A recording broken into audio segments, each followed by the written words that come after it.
What's up, guys, and welcome back to another weather analysis video. My name is Aiden, and I love tracking weather. And we're gonna go ahead and dive into what's to come over these next couple of days. So, as you see across America,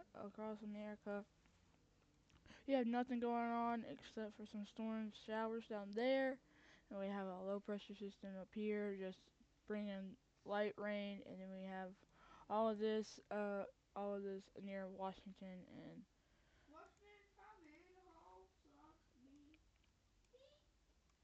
so yeah, going into the outlooks, today is not gonna be a severe risk.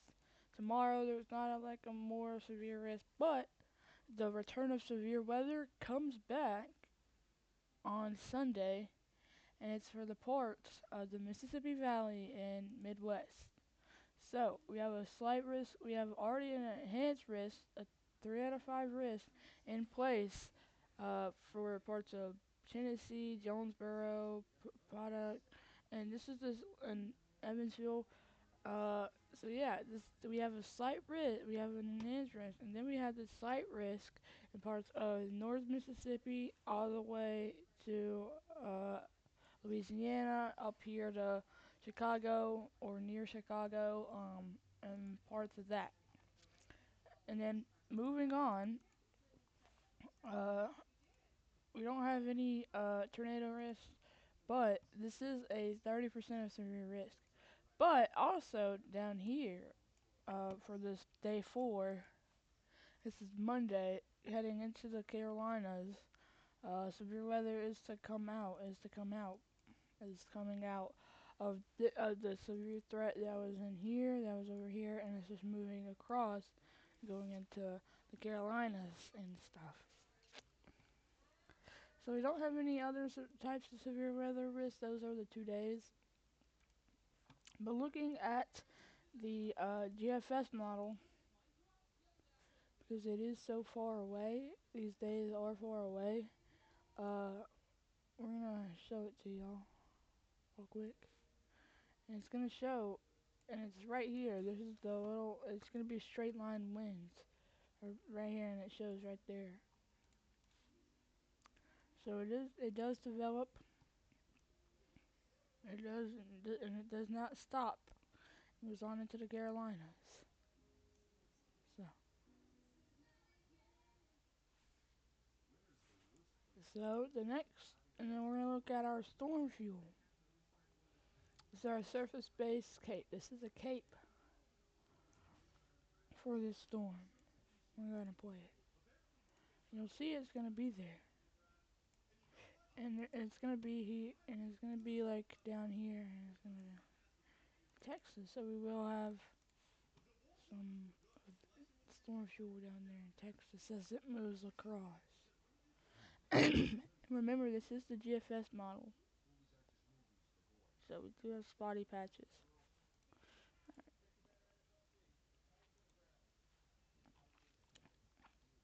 So now we're gonna take it over to our damage assessment toolkit. We're gonna talk about these other tornadoes. I'm gonna talk first of all. We're gonna talk about this Aroma Park tornado, and there's a lot of storm damage here, and we're talking about the EF3 damage. The storm was rated in EF3. There's a lot of photos that we have with this, and we have houses almost down to their complete built pulled them down, like they were completely down. Have houses down, and then we have houses completely almost swept off.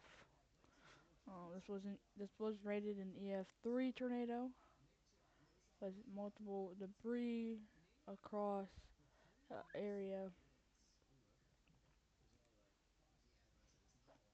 And this is from one house alone, by the way. It's just look at all this debris up. Hey, bro, that statue's still standing. I'll tell you that. Yeah, we have this that's just all from one house, and it's a lot of damage. And then there's another house. It says structure was sitting on approximate a 5 foot high cinder block, and it was blown to the west, mostly intact. It was mostly intact. So here's the house, I think, and it was flown. It was mostly intact. Like, look at all this. Dang, bro, look at all this damage. Like, that. This is from one tornado, and this thing did recycle a lot. It was a long track tornado. It was a double like thing, and then it just and then it hit Lake Village.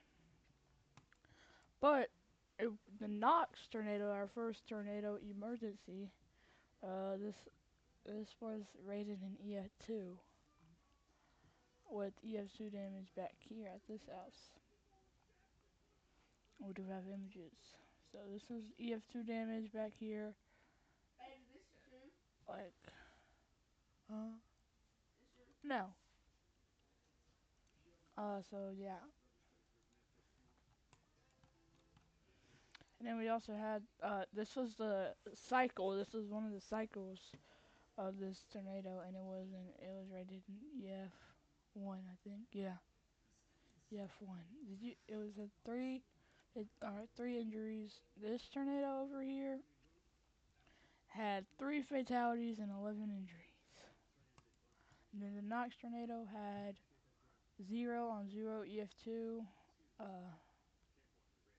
And then coming out down to the south area on Wednesday,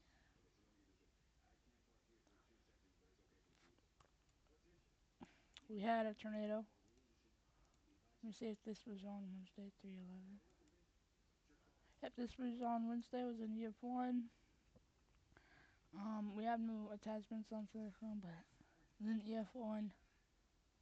And then we had multiple tornadoes across. I think there was possibly a tornado in Oklahoma City. I don't know. And this was from all from Wednesday. EF 2, 3, and then there was this one tornado that was above Hattiesburg and Summerall that dropped down on the ground, and it almost hit Bassfield, but there was four, I think. One, two, three, four, five, six. Never mind, there were six of these. Six tornadoes just like on the ground at the same time, and then we did have we did have this tornado on the ground here in Wilkinson and Bristolville. I don't know if these were twins or not, possibly, but we had six tornadoes on the ground. I'm actually gonna take a picture of this. We had six tornadoes on the ground. And I don't. That's wow. Yeah, eight. Yeah, it ended after 4 minutes. It just briefly picked up, and then this one like was on the ground after like a couple minutes after, and then this was also on the ground at the same time as this one. This one. So we had triplets. We had triplets over here. We had freaking triplet tornadoes heading into Bassfield, and then we had uh, you know, 846 and then 848. So these two tornadoes were on the ground for both of them. So so we did have tornadoes over it. I think 3 fatalities from one tornado. So and there's multiple like areas that you could help them out, and then we did have two damage near like Union Lake and City. This was we had tornado damage here on Union City again, which was in EF2 again. I'm saying again because. Alright, so that's all we have for today's video. So I have so if you are any of the ways we marked out, make sure y'all are being weather aware. And so yeah, that's all I have for today's video. Peace out.